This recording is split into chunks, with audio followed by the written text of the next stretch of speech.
రేవంత్ రెడ్డి గారు తెలంగాణ ముఖ్యమంత్రి కేటీఆర్ని అరెస్ట్ చేయడానికి ఒక రేస్ అనే దాన్ని తీసుకొచ్చి ఒక ప్లాన్ వేస్తున్నారు అనే టాక్ వినిపిస్తోంది. కరెక్ట్గా ఎలక్షన్స్ ముందు కేటీఆర్ని రేవంత్ రెడ్డి అరెస్ట్ చేయించేటువంటి అవకాశాలు ఉన్నాయంటారు ఏదైనా కేసులో, ఏదైనా కుంభకోణాన్ని బయటపెట్టి? ఖచ్చితంగా రేవంత్ రెడ్డి కనుక రియల్ పొలిటీషియన్, ఇప్పుడున్నట్టు సమకాలీన రాజకీయాలకు అనుగుణంగా వ్యవహరిస్తాడు అని అనుకుంటున్నటువంటి వాళ్ళు ఎవరైతే ఉన్నారో వాళ్ళు చెప్తున్నటువంటి మాట ఏంటంటే కేటీఆర్ని ఖచ్చితంగా త్వరలోనే అరెస్ట్ చేసేటువంటి అవకాశం ఉంది అని. ఎందుకు అని అంటే గతంలో రేవంత్ రెడ్డిని అరెస్ట్ చేశారు. ఎందుకు అరెస్ట్ చేశారు? బీఆర్ఎస్ ప్రభుత్వం ఉన్నప్పుడు కేవలం కేటీఆర్కి సంబంధించినటువంటి ఫామ్ హౌస్ ఏదైతే ఉందో ఆ ఫామ్ హౌస్ మీద డ్రోన్ ఎగిరింది అనేటువంటి ఒకే ఒక కారణంతో అప్పుడు అరెస్ట్ చేశారు. రేవంత్ రెడ్డి జైల్లో పెట్టారు. అర్ధరాత్రి ఇంట్లోకి వెళ్ళి పోలీసులు బెడ్రూమ్లోకి వెళ్ళి బెడ్రూమ్ నుంచి నెట్టుకుంటూ లాక్కుంటూ వచ్చి జైల్లో పడేశారు. ఆయన చేసినటువంటి నేరం ఏంటి? కేవలం అనధికారికంగా ఒక ఫామ్ హౌస్ని కొన్నారు కేటీఆర్ అనేటువంటి ఒక ఆరోపణని నిరూపించేందుకు ఆయన డ్రోన్ కెమెరాతో ఆ ఫామ్ హౌస్ని షూట్ చేసి మీడియా ముందు పెట్టారు. అది ఆయన చేసినటువంటి నేరంగా ఆ రోజు ఉన్నటువంటి ప్రభుత్వం భావించి ఆయన్ని జైల్లో పెట్టడం జరిగింది. కానీ ఇప్పుడు అధికారికంగా చేసినటువంటి తప్పును నిరూపించి కేటీఆర్ని అరెస్ట్ చేయడానికి రంగం సిద్ధం చేస్తున్నాడు రేవంత్ రెడ్డి అనేది ఆయన అభిమానుల నుంచి వస్తున్నటువంటి సమాచారం. ఎలా వస్తుంది ఏంటి అని అంటే కాళేశ్వరం ఇవన్నీ ఒక ఎత్తు, విధానపరమైనటువంటి నిర్ణయాలు, సిట్టింగ్ జడ్జి విచారణ ఇవన్నీ జరుగుతూ ఉంటాయి. కానీ ఇమీడియట్గా కేటీఆర్ని అరెస్ట్ చేసేటువంటి ఒకే ఒక కుంభకోణం బయటకు వచ్చింది. అదేంటంటే ఈ రేస్ అనేటువంటి ఒక ఈవెంట్ని బీఆర్ఎస్ ప్రభుత్వం చేపట్టింది. అది కూడా పట్టణాభివృద్ధి శాఖకు సంబంధించి పరిధిలో చేశారు దాన్ని.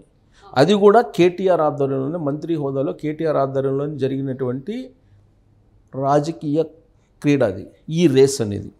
సో ఈ రేస్ అనే దాంట్లో త్రైపాక్షిక ఒప్పందాన్ని చేసుకోవడం జరిగింది ఆ రోజు ఉన్నటువంటి బీఆర్ఎస్ పార్టీ ప్రభుత్వం.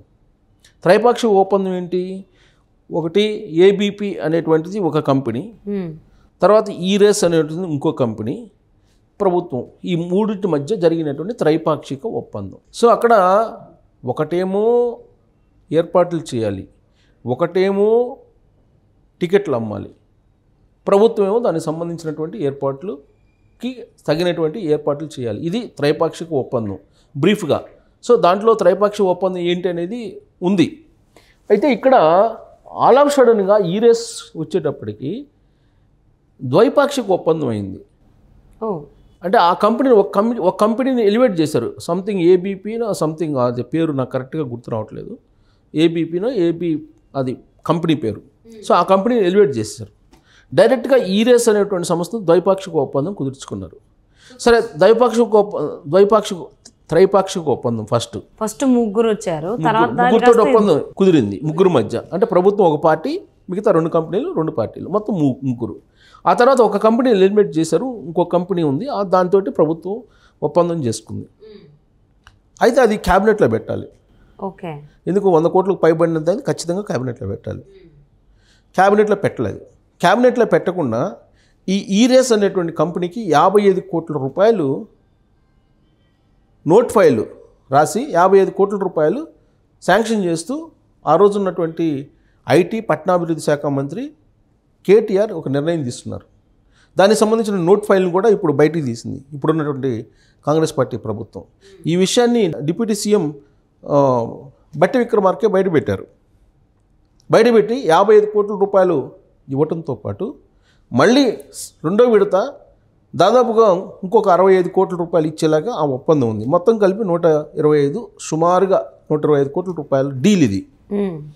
ఈ డీల్లో ఎలాంటి ఒప్పందాలు, ద్వైపాక్షిక ఒప్పందాలు ఉన్నాయి కానీ ఒక పేపరు, దానికి సంబంధించినటువంటి క్యాబినెట్ నిర్ణయం లేదు, క్యాబినెట్ ఆమోదం లేదు. అసలు ఆ త్రైపాక్షిక ఒప్పందాన్ని ఎందుకు రద్దు చేసుకుని ద్వైపాక్షిక ఒప్పందాన్ని చేశారు? కేసీఆర్ నోట్ ఫైల్ ఎందుకు రాశారు?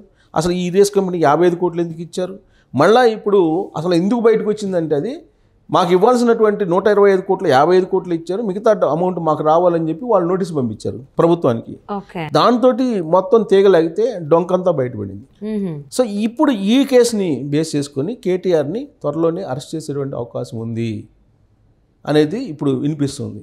సో ఆ ఫైల్కి సంబంధించి స్టడీ చేస్తున్నారు ఇప్పటికే, అసలు ఏం జరిగింది ఈ రేసుకు సంబంధించి అని. సో ఈ రేస్ అనేది లాస్ట్ ఇయర్ పెట్టారు. ఈ రేసు మనం చూసాం అందరం, అది ఎప్పుడో రావాల్సింది ఈ రేసు. సో చంద్రబాబు నాయుడు టైంలో అప్పుడే రావాల్సింది ఈ రేస్ అనేది, ఫార్ములా 1 అనేది అప్పుడెప్పుడో చాలా రోజుల క్రితం ఉంది. దాన్నే ఈ రేస్ కింద మార్చి ఏదో పెట్టినట్టున్నారు వీళ్ళు. సో అది పెద్ద గొప్ప ఈవెంట్గా క్రియేట్ చేసింది బీఆర్ఎస్ పార్టీ. దానివల్ల ఎవరికైనా లాభం ఉందంటే ఎవరికి లేదు. అదే విషయాన్ని కాంగ్రెస్ పార్టీ చెప్తుంది.